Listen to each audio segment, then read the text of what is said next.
इस रोमांचक कहानी की शुरुआत होती है उस समय को दिखाते हुए जब पूरी इंसानी सभ्यता कम होने लगी थी। बहुत सारे नेचुरल डिजास्टर्स और बीमारियां फैलने की वजह से लोग मरने लगे थे। लेकिन पृथ्वी पर कुछ जगह ऐसी भी होती है जहां पर कई लोगों ने मिलकर अपनी बस्ती बसा ली थी, जैसे कि शिकागो सिटी में रहने वाले बहुत ही पुराने लोगों की तरह। इसीलिए पृथ्वी पर मौजूद बचे हुए सभी लोग उसी सिटी के अंदर जाकर रहने लगे थे। कोई भी नेचुरल डिजास्टर्स उनका कुछ बिगाड़ ना पाए, इसीलिए उन्होंने अपनी सिटी के चारों तरफ बड़ी बड़ी दीवारें बना ली थी। ये दीवारें हर टाइप के डिजास्टर्स को सहन कर लेती थी, यानी कि जो भी लोग इस सिटी के अंदर मौजूद हैं वो पूरी तरीके से सुरक्षित रहेंगे। लेकिन धीरे धीरे इंसानों के अंदर भी चेंजेस होने लगे। दरअसल अब जो भी इस नई बनाई गई सिटी के अंदर रहता था, हर इंसान के अंदर एक न एक एबिलिटीज मौजूद थी और इसी एबिलिटीज के अकॉर्डिंग सभी को अलग अलग ग्रुप्स में डिवाइड किया गया था। दरअसल ये ग्रुप शांति बनाए रखने के लिए होता है, जिससे कि सभी लोग एकजुट होकर मिल के रहें। शहर में टोटल 5 अलग अलग ग्रुप्स मौजूद थे। एक ग्रुप बहुत ही ज्यादा इंटेलिजेंट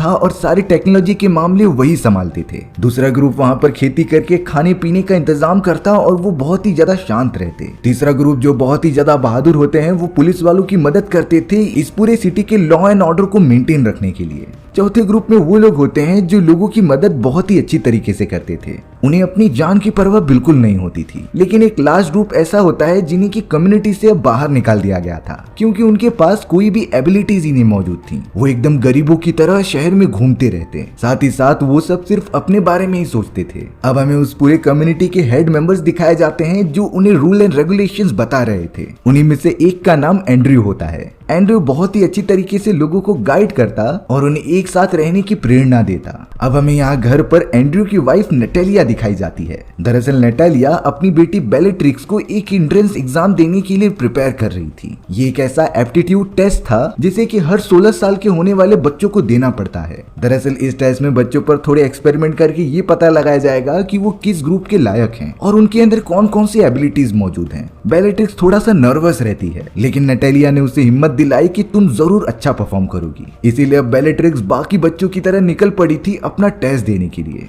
बेलेट्रिक्स का एक भाई भी होता है जिसका नाम कोलैब था। वो दोनों मिलकर अब बाकी बच्चों के साथ लाइन में खड़े हो गए थे जो चुने जा रहे थे अलग अलग ग्रुप्स में। हालांकि सारे मेंटर्स ने ये भी बताया कि अगर तुम सब अपने मन से किसी ग्रुप में जाना चाहते हो तो जा सकते हो, लेकिन ग्रुप में जाने के बाद तुम्हें वो एबिलिटी अपने अंदर जनरेट करनी पड़ेगी और अगर एक बार सेलेक्ट हो गए तो कभी वापस नहीं आ सकते। लेकिन कोलैब और बेलेट्रिक्स ने डिसीजन लिया कि वो टेस्ट देकर प्रॉपर मैनर में ग्रुप में चुने जाएंगे। इसीलिए बेलेट्रिक्स चली गई थी लेबोरेटरी के अंदर जहां उसका अलग अलग टेस्ट लिया जा रहा था। बेलेट्रिक्स ने तो सारे के सारे टेस्ट बहुत ही अच्छी तरीके से परफॉर्म किए और अब एक फाइनल टेस्ट लिया जाता है जहां पर उनकी बॉडी में एक अजीब तरीके का सीरम डालकर चेक किया जाएगा कि उनकी बॉडी के अंदर किस ग्रुप के लिए एबिलिटीज मौजूद हैं। जैसे ही एक डॉक्टर बेलेट्रिक्स के बॉडी स्ट्रक्चर को चेक करती है तब वो पूरी तरीके से शॉक हो गई थी, क्योंकि बेलेट्रिक्स के अंदर एक ग्रुप की एबिलिटी नहीं बल्कि 3 ग्रुप की एबिलिटीज एक साथ मौजूद थी और ऐसा बहुत रेयर होता है। किसी भी बच्चे में अगर एक से ज्यादा ग्रुप की एबिलिटीज हो तो वो एक्स्ट्रा ऑर्डिनरी कहलाते थे और अगर ये बात मेंटर्स को पता चल गई तब वो बेलेट्रिक्स को एक अलग ही जगह पर भेज देंगे।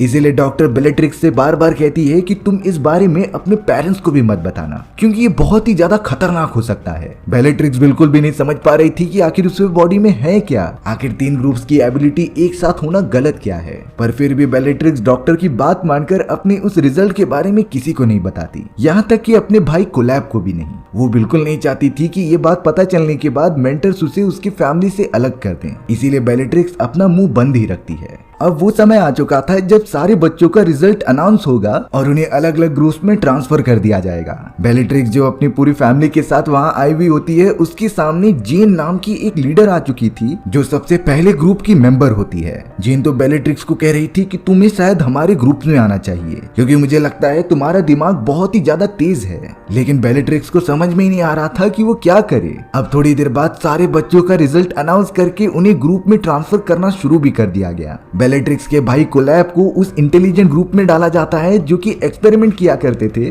और वहीं दूसरी तरफ बेलेट्रिक्स को उन बहादुरों के ग्रुप में डाला जाता है जो देश की सेवा करते थे। बेलेट्रिक्स बिल्कुल नहीं समझ पा रही थी कि आखिर उसने ये ग्रुप चूज करके अच्छा किया कि नहीं, क्योंकि वो अपने पूरे एबिलिटीज के बारे में किसी को नहीं बता सकती थी। साथ ही साथ उस डॉक्टर ने भी बेलेट्रिक्स का पूरा डेटा चेंज कर दिया होता है जिससे कि किसी को भी बेलेट्रिक्स के बारे में पता ना चल सके। अब बेलेट्रिक्स को उन वॉरियर्स के ग्रुप में शामिल कर लिया गया था जो बहुत बहुत ही ज्यादा बहादुर और पूरी सिटी की रक्षा किया करते थे। इतने सारे लोगों के साथ बेलेट्रिक्स कई समय बाद आई हुई होती है, इसीलिए वो थोड़ा सा नर्वस थी। अब फिलहाल के लिए उस पूरे ग्रुप को छोटा सा टास्क दिया गया कि वो सब जल्द से जल्द ट्रेन में बैठकर एक बहुत ही ऊंचाई की बिल्डिंग पर कूद जाएं। बेलेट्रिक्स तो सारे वॉरियर के साथ लगातार एक ग्राउंड पर आ गई और लगातार भागने लगी। सभी लोग थोड़ा सा शॉक हो चुके थे कि बेलेट्रिक्स एक लड़की होने के बावजूद भी उनसे तेज भाग रही है। बेलेट्रिक्स ने तो सबसे पहले ट्रेन पकड़ ली और उसके अंदर चली गई। बाकी सब पीछे पीछे आ रहे थे, लेकिन बेलेट्रिक्स ने तो बिना डरे बिल्डिंग के ऊपर जंप भी लगा दिया, जिसे कि कई सारे लोग कंप्लीट ही नहीं कर पा रहे थे। एक एक करके सभी वॉरियर्स उस बिल्डिंग के टॉप पर जमा हो जाते हैं। अब एरिक नाम का उनके ग्रुप का एक मेंटर सभी को बता रहा था रूल्स के बारे में। वो कह रहा होता है कि तुम भले ही इस ग्रुप में शामिल हो चुके हो, लेकिन तुम सभी को अच्छा परफॉर्म करना होगा और इसकी ट्रेनिंग आज से ही चालू हो चुकी है। एरिक अब सारे न्यू मेंबर से कह रहा था कि तुम सभी को बिना इस दीवार के नीचे देखे जंप करना है और इस दीवार के निचले हिस्से पर पानी हो सकता है और पत्थर भी। ये तुम्हारे लक के ऊपर है कि तुम जिंदा रहोगे या फिर पहले ही दिन मारे जाओगे। ये सारी बातें सुनकर तो सभी वॉरियर्स काफी डर जाते हैं, लेकिन बेलेट्रिक्स बहुत ही ज्यादा कॉन्फिडेंट थी, इसीलिए वो आगे आकर पहले जंप करने का डिसाइड करती है। बेलेट्रिक्स ने तो नीचे देखा ही नहीं और डायरेक्टली कूद गई, पर नीचे की तरफ कोई पानी या फिर पत्थर नहीं होते, बल्कि वहाँ पर तो नेट्स लगाए गए थे, जिससे कि बेलेट्रिक्स बच गई। बेलेट्रिक्स को फोर नाम का एक आदमी वहाँ से बाहर निकालता है। फोर भी थोड़ा सा चौंक गया था बेलेट्रिक्स की इन एबिलिटीज को देखकर। वो तो उससे पूछता है कि तुम्हारे अंदर कौन से ग्रुप की एबिलिटी मौजूद थी, लेकिन बेलेट्रिक्स ने झूठ बोलते हुए ये कहा कि मेरे अंदर इसी ग्रुप के लिए एबिलिटी मौजूद थी और मैं बहुत पहले से यही ग्रुप में आना चाहती हूँ। फोर को बेलेट्रिक्स की बातों पर भरोसा हो जाता है, इसीलिए वो बाकी मेंबर्स को नीचे कूदने के लिए कह रहा था। सभी एक एक करके नेट के ऊपर कूदने लगे थे, जिसके बाद फोर और एरिक बाकी नए मेंबर्स को अपने अड्डे पर लेकर जाते हैं। ये उनके ग्रुप का हेडक्वार्टर था, जहाँ पर वो अपनी एक्टिविटीज किया करते, यानी कि ट्रेनिंग करना और बाकी प्लानिंग बनाना। इससे उनकी कम्युनिटी स्ट्रांग रहती थी और वो सब आगे बढ़ते थे। बेलेट्रिक्स की तो उन सभी लोगों में क्रिस्टीना नाम की एक लेडी से दोस्ती हो गई थी, जिसके साथ वो हमेशा ही रहा करने लगी। बेलेट्रिक्स और बाकी मेंबर्स तो उस जगह को देखकर काफी ज्यादा खुश हो गए थे, क्योंकि वो जगह बहुत ही ज्यादा बड़ी थी और सारी फैसिलिटीज अवेलेबल होती हैं। लेकिन ये सारी चीजें जितनी सिंपल दिख रही थी उतनी है नहीं। अब यहाँ एरिक और फोर बाकी मेंबर्स को बताते हैं कि हम तुम्हारी ट्रेनिंग जल्द से जल्द स्टार्ट कर देंगे, लेकिन इस ट्रेनिंग में जैसा तुम सब परफॉर्म करोगे उसी हिसाब से तुम्हें पॉइंट्स मिलेंगे और जो भी प्लेयर सबसे लास्ट पोजीशन पर होगा तो उसी ग्रुप से निकाल दिया जाएगा। लेकिन शॉकिंग बात ये होती है कि उस मेंबर को घर पे ना भेज के वो सभी लोग उस मेंबर को एक ऐसी जगह पर भेजेंगे जहाँ पर वो किसी से नहीं मिल सकता, और यही पूरे सिटी का रूल है, क्योंकि अगर कोई मेंबर किसी ग्रुप के लिए एकदम परफेक्ट नहीं होता है तो उसे इस सिटी से ही बाहर निकाल दिया जाता था। ये सिटी के सख्त नियमों में से एक होता है, जिसे कि सभी को फॉलो करना ही होगा। अब ये बातें सुनकर बेलेट्रिक्स को थोड़ा सा डर लगने लगा। फिलहाल के लिए सारे मेंबर्स अपने कपड़े चेंज करके उस जगह पर आ गए जहाँ बाकी टीम के मेंबर्स रहा करते थे। बेलेट्रिक्स की दोस्ती क्रिस्टीना के साथ साथ और भी कई लोगों से हो गई। फोर भी सारे प्लेयर्स को बता रहा था कि तुम्हें ये ट्रेनिंग सीरियस लेनी चाहिए, क्योंकि ये तुम्हारी जिंदगी बदल सकती है। क्रिस्टीना को तो ये बात सुनकर और भी ज्यादा डर लगने लगा। अगले दिन से ही उन सभी की बहुत ही कड़ी ट्रेनिंग स्टार्ट हो गई। क्रिस्टीना भी अपना 100% दे रही थी, लेकिन वो अभी भी नर्वस होती है, जिसका सीधा असर उसके परफॉर्मेंस पर पड़ रहा था। उन सारे नए मेंबर्स को कॉम्बैट फाइटिंग के साथ साथ गन चलाना भी सिखाया जाता है और अपने हर एक परफॉर्मेंस पे उन्हें पॉइंट्स मिल रहे थे, जिससे कि उन्हें स्कोर बोर्ड पर रैंक किया जाएगा। एरिक और फोर भले ही दिखने में सिंपल दिखते हों, लेकिन ट्रेनिंग के टाइम पर वो काफी ज्यादा स्ट्रिक्ट हो जाते थे। सारे प्लेयर्स अपना 100% दे रहे होते हैं, क्योंकि उन्हें लास्ट नहीं आना होता। लेकिन हमें यहाँ पर देखने मिला कि बेलेट्रिक्स, जिसके अंदर 3 एबिलिटीज मौजूद थी, वो ट्रेनिंग के अंदर कुछ ज्यादा अच्छा परफॉर्म नहीं कर पा रही होती। शायद उसके अंदर एक डर बैठ गया है जो उसे अच्छे से परफॉर्म करने नहीं दे रहा। बेलेट्रिक्स को तो निशाना लगाने में भी बहुत तकलीफ हो रही थी, और अब यहाँ एरिक बेलेट्रिक्स को एक लड़की से फाइट करने के लिए कहता है। बेलेट्रिक्स शुरुआत में उससे अच्छे से फाइट कर रही थी, लेकिन एंड में आते आते उसे काफी ज्यादा चोट लगने के कारण वो हार जाती है। अब यहाँ ट्रेनिंग करते हुए कई हफ्ते बीत चुके थे। वो समय भी आ जाता है जब परफॉर्मेंस के अकॉर्डिंग उन सभी को पॉइंट्स दिए जाएंगे और उस हिसाब से रैंक किया जाएगा। स्कोर बोर्ड पर सभी के नाम आते हैं, लेकिन बदकिस्मती से सबसे लास्ट नाम बेलेट्रिक्स का था। बेलेट्रिक्स ये चीजें देखकर बहुत ही ज्यादा डर गई और अब उसे लगने लगा था कि ये लोग उसे घर पर ना भेजकर इस सिटी के बाहर भेज देंगे, जहाँ शायद सबसे खतरनाक माहौल और पॉल्यूशन होगा। लेकिन फिलहाल के लिए एरिक और फोर ने कुछ भी नहीं कहा, क्योंकि लास्ट मेंबर्स को भी कुछ बफर टाइम दिया जाएगा जिसमें कि वो अपने आप को इम्प्रूव कर सकते थे। ट्रेनिंग खत्म होने के बाद क्रिस्टीना बेलेट्रिक्स को लेकर एक पार्टी हाउस में आती है। उस पार्टी हाउस के अंदर बेलेट्रिक्स उस डॉक्टर को भी देख रही थी जिसने कि उसका चेकअप किया होता है। बेलेट्रिक्स उससे पूछने लगी कि आखिरकार मेरे बॉडी में जो 3 एबिलिटीज मौजूद हैं उससे इन कम्युनिटी वालों को क्या मतलब। तब जाकर वो डॉक्टर बता रही थी कि अगर तुम्हारी एबिलिटीज के बारे में कम्युनिटी मेंबर्स को पता चल गया तब तुम्हारी जान को खतरा हो सकता है, क्योंकि कम्युनिटी मेंबर्स उन लोगों से बहुत ही ज्यादा डरते हैं जो उनके कंट्रोल में नहीं होते, और तुम्हारे पास 3 एबिलिटीज है जिसे कि तुम्हें इम्प्रूव करना होगा, इसीलिए तुम्हें अपने बारे में किसी को बताना नहीं चाहिए। बेलेट्रिक्स को तो थोड़ी बातें समझ में आ चुकी थी, इसीलिए वो किसी से डिस्कस ही नहीं करती। लेकिन फिलहाल के लिए वो अपनी ट्रेनिंग डबल कर लेती है। उसे किसी भी तरीके से स्कोर टेबल में आगे आना ही पड़ेगा, नहीं तो वो हमेशा हमेशा के लिए अपनी फैमिली से दूर हो जाएगी। बेलेट्रिक्स सभी के जाने के बाद भी इतनी ज्यादा ट्रेनिंग करती है कि फोर उसे देखता ही रह गया था। हालांकि फोर अभी तक बेलेट्रिक्स से अच्छे से बात नहीं करता। बेलेट्रिक्स कुछ ही दिनों के अंदर अच्छा परफॉर्म करने लग गई थी, लेकिन अभी भी वो स्कोर टेबल के रेड लाइन के अंदर होती है। उसे रेड लाइन के ऊपर जाना होगा तभी वो सेफ रहेगी। बेलेट्रिक्स के बाकी लोगों से इतनी ज्यादा ट्रेनिंग करने के कारण फोर तो उससे पूछने लगा कि आखिर तुम्हारे अंदर कितनी एबिलिटीज हैं, पर बेलेट्रिक्स फिर से झूठ कहती है कि मैं एक ही एबिलिटी की मालिक हूँ और इसके अलावा मुझे कुछ नहीं आता। अब एक दिन यहाँ पर न्यू जॉइनी एरिक की बात नहीं मानता, इसीलिए एरिक उस लड़के को सजा देने के लिए सामने खड़ा कर देता है, जिसके बाद वो उसके ऊपर चाकू मारकर ट्रेनिंग देने वाला था। बेलेट्रिक्स जो सामने मौजूद थी वो ये सारी चीजें देख रही होती है और उसे समझ गया था कि ये गलत है, इसीलिए वो एरिक को रोकती है और कहती है कि ये तुम क्या कर रहे हो। एरिक अब बेलेट्रिक्स पर काफी गुस्सा हो गया था, इसीलिए उसने लड़के को हटाकर बेलेट्रिक्स को सामने खड़ा कर दिया और फोर को कहा कि तुम इसके ऊपर 3 नाइफ मारो। एरिक फोर का सीनियर था, इसीलिए फोर को ये काम तो करना ही पड़ेगा। वो निशाना लगा के बेलेट्रिक्स के चारों तरफ मार देता है, लेकिन एक लास्ट नाइफ उसके कान पर लग गया था, जिससे कि बेलेट्रिक्स को थोड़ी सी चोट लगी थी। सभी के जाने के बाद फोर बेलेट्रिक्स से माफी मांग रहा था और वो बताता है कि एरिक ये सारी चीजें जानबूझकर करता था, क्योंकि उसे सारे ग्रुप्स के बीच में अपना दबदबा जो बनाना है, वो चाहता है कि सभी लोग उसे अपना लीडर बनाएं।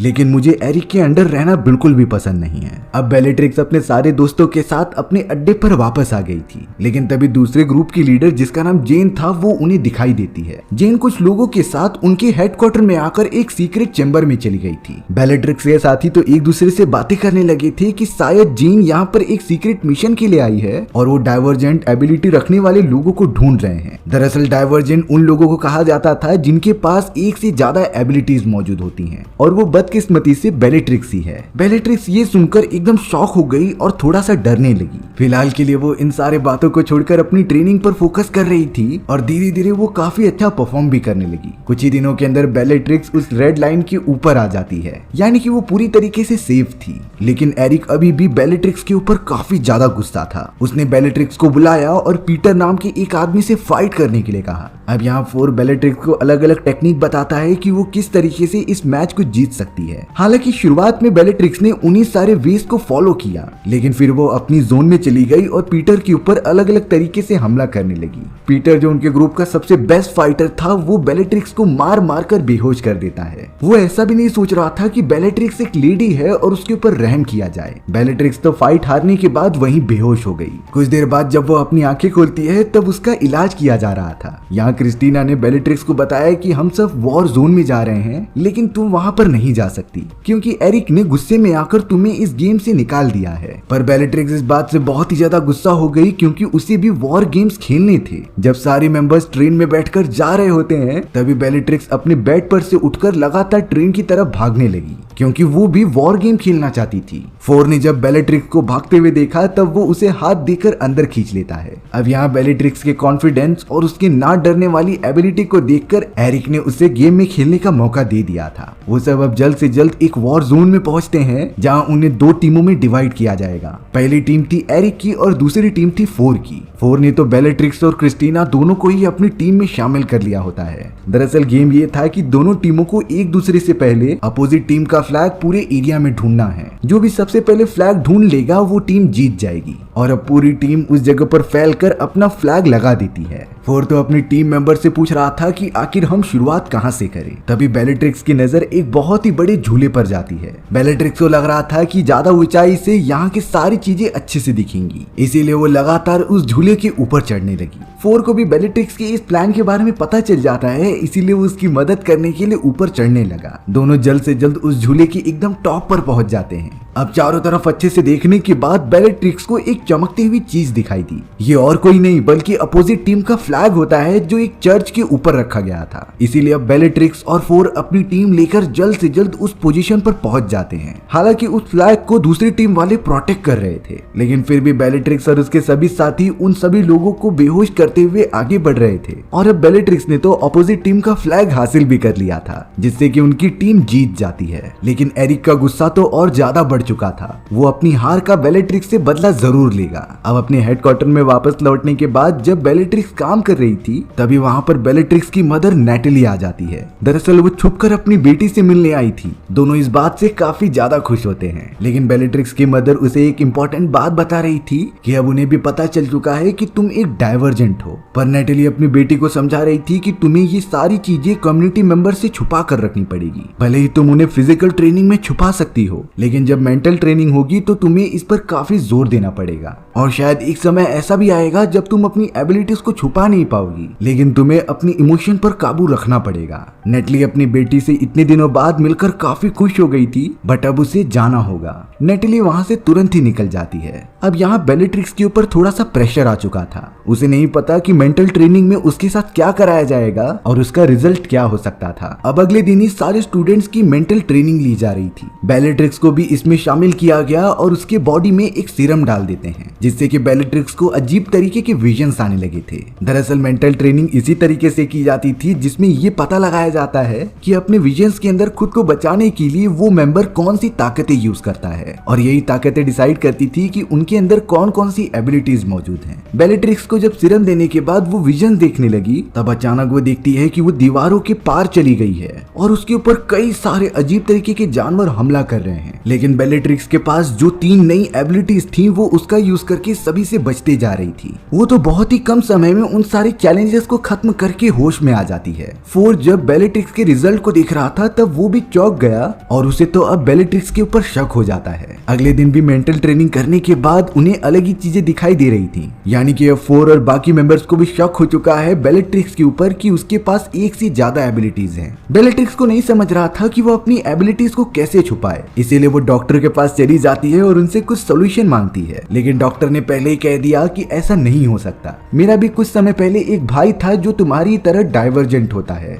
लेकिन जब ये बात कम्युनिटी मेंबर्स को पता चली, तब अगले दिन मुझे मेरे भाई की डेड बॉडी मिली थी, यानी कि किसी अनजान लोगों ने मेरे भाई को मार दिया। इसीलिए डॉक्टर बेलेट्रिक्स को एडवाइस दे रही थी कि तुम्हें अपने बारे में किसी को नहीं बताना चाहिए। अब बेलेट्रिक्स अपने भाई कोलैब के पास आ जाती है कुछ सॉल्यूशन मांगने के लिए, लेकिन कोलैब जो इंटेलिजेंट और टेक्नोलॉजी वाले ग्रुप में काम किया करता था, वो बेलेट्रिक्स को कहता है कि यहाँ पर बहुत ही बुरे हालात चल रहे हैं, क्योंकि हमारा ग्रुप बाकी सारे ग्रुप्स के ऊपर टेक ओवर करना चाहता है। इस बात का सिर्फ एक ही रीजन था, क्योंकि बाकी सारे ग्रुप डाइवर्जेंस को अपने अंदर छुपा कर रख रहे हैं। डाइवर्जेंट वाले लोगों को यहाँ से बाहर निकाल कर खत्म करने के ऑर्डर थे, लेकिन कोई भी इसे फॉलो ही नहीं करता। इसीलिए अब टेक्नोलॉजी वाले ग्रुप जो किसी से कुछ नहीं छुपाते थे, वो डिसाइड करते हैं कि वो सारे ग्रुप्स को अपने अंडर ले लेंगे। बेलेट्रिक्स को अपने भाई और उन लोगों की बातें बिल्कुल नहीं पसंद आती, इसीलिए जब वो वहाँ से जा रही होती है तभी जेन ने उसे देख लिया था। जेन बेलेट्रिक्स को बुलाकर कहती है कि भले ही तुम अपनी फैमिली से अलग हो चुकी हो, लेकिन एक बार अगर तुम किसी ग्रुप में सेलेक्ट हो गई तो तुम्हें अपनी फैमिली को छोड़ना होगा, और ये नियमों के एकदम खिलाफ है। अब यहाँ बेलेट्रिक्स पता नहीं क्यों ये कह देती है कि मुझे आपके ग्रुप में ज्यादा इंटरेस्ट था,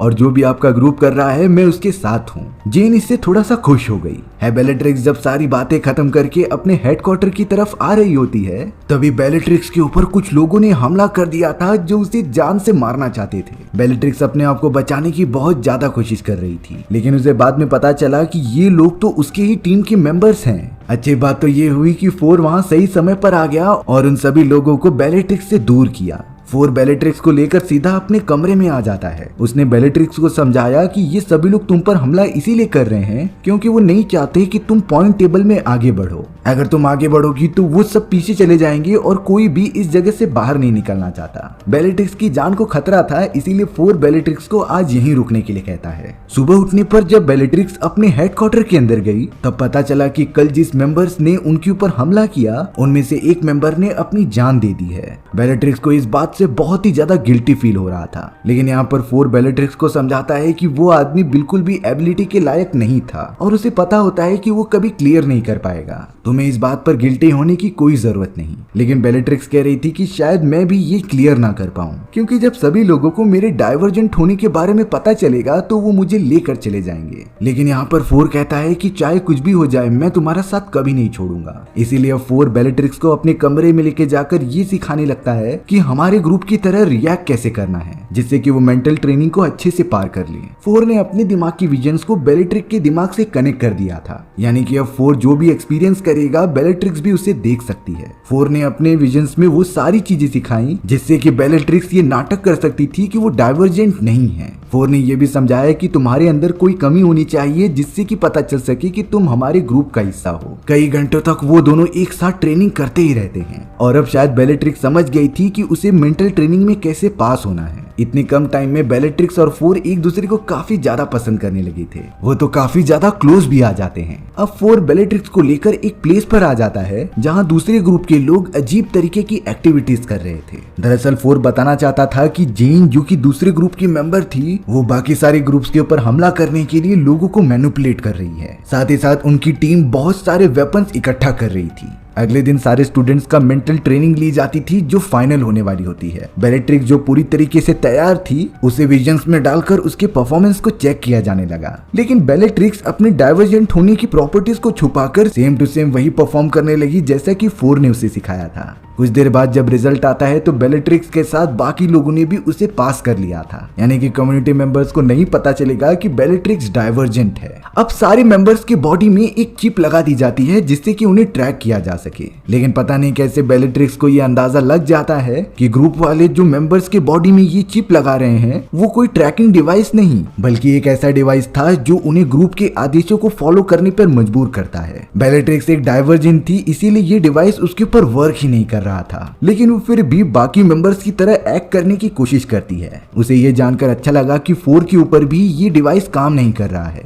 उन दोनों को एक राज के बारे में पता करना था कि ग्रुप आखिरकार चाहता क्या है, इसीलिए वो जेन के हेडक्वार्टर में चले गए पता लगाने के लिए। बेलेट्रिक्स सबसे पहले वहां पहुंचकर अपने मॉम एंड डैड को ढूंढ रही थी कि वो सही सलामत है कि नहीं, लेकिन वहां पर उन्हें कुछ भी नहीं मिलता। बल्कि अब सबसे बुरी बात तो ये हो गई कि सोल्जर्स ने उन दोनों को ही पकड़ लिया था, क्योंकि अब जेन को वो सारे रिपोर्ट्स मिल चुके थे जो डॉक्टर ने छुपाए थे और उनसे ये पता चल गया होता है कि बेलेट्रिक्स एक डाइवर्जेंट है। जेन ने तुरंत अपने आदमियों को कह दिया कि तुम बेलेट्रिक्स को जान से मार दो। फोर भी उसे बचाने की कोशिश कर रहा था पर वो उसमें नाकामयाब होता है, लेकिन अब उस जगह पर बेलेट्रिक्स की मॉम आ गई थी जो उसे बचाने की कोशिश करती हैं। बेलेट्रिक्स की मदर और फोर ने मिलकर उसकी जान बचाई और दूर लेकर चले गए। उसकी मदर कहती है कि तुम्हारे फादर एक बिल्डिंग के अंदर मौजूद हैं जो कोलैब के साथ पूरी तरीके से सुरक्षित हैं, तुम्हें उनके पास ही जाकर उनकी मदद लेनी होगी। इसीलिए वो दोनों तुरंत ही बेलेट्रिक्स के फादर की तरफ जाने लगे। रास्ते में उन्हें कई सारे सोल्जर्स मिलते हैं जिन्होंने हमला करना स्टार्ट कर दिया था और उसी फाइट में बेलेट्रिक्स की मॉम की भी जान चली गई, लेकिन फिर भी बेलेट्रिक्स आगे बढ़ते हुए अपने फादर के पास पहुंच जाती है।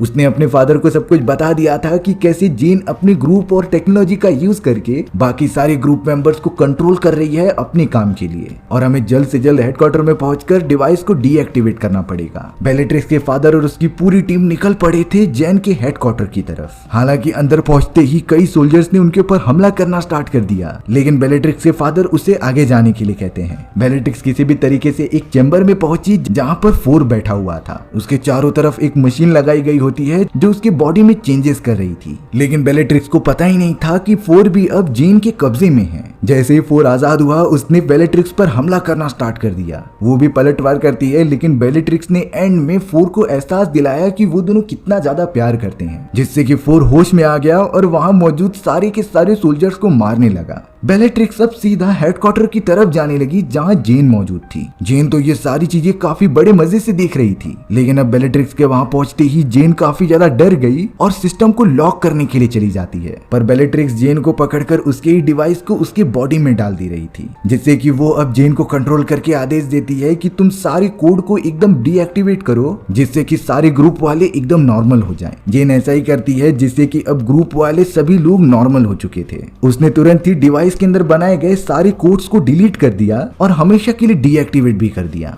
सभी लोग बहुत ज्यादा खुश हो जाते हैं इस बात के लिए। 4 को बेलेट्रिक्स के ऊपर गर्व हो रहा था और इसी तरीके से हमारी ये कहानी यहीं पर खत्म हो जाती है। सो व्यूअर्स, आपको ये स्टोरी कैसी लगी कमेंट सेक्शन में बताना भूलना मत। और अगर आपको मेरा एक्सप्लेनेशन 1% भी अच्छा लगा होगा ना, तो वीडियो को लाइक एंड चैनल को सब्सक्राइब जरूर कर देना। मिलते हैं इसी तरीके की मजेदार वीडियोस में, तब तक के लिए बाय बाय।